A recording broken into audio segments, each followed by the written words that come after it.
Exploring Literature Genres by Katie Jackson. This activity is meant for third graders learning about literature and genres.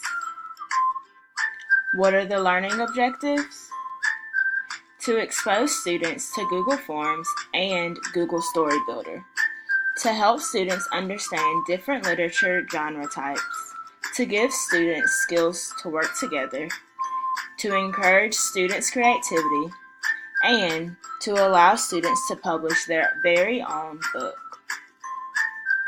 First, as a class, we will use Google Forms to create a Venn diagram.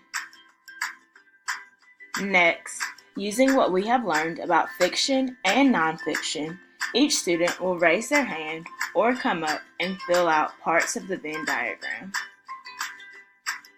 What kind of stories do you like? Get in groups of 2 or 3 and discuss what your favorite book is and which genre you think it falls under.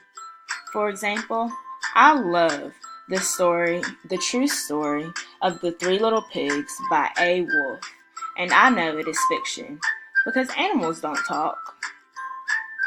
Now, time to put your creativity to work.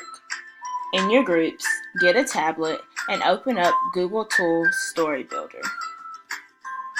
Using Story Builder, start coming up with ideas and themes you want to include in your fictional story. Finally, create your story, come up with a title and a cover page, and turn it in. Can't wait to share your stories with the rest of the class.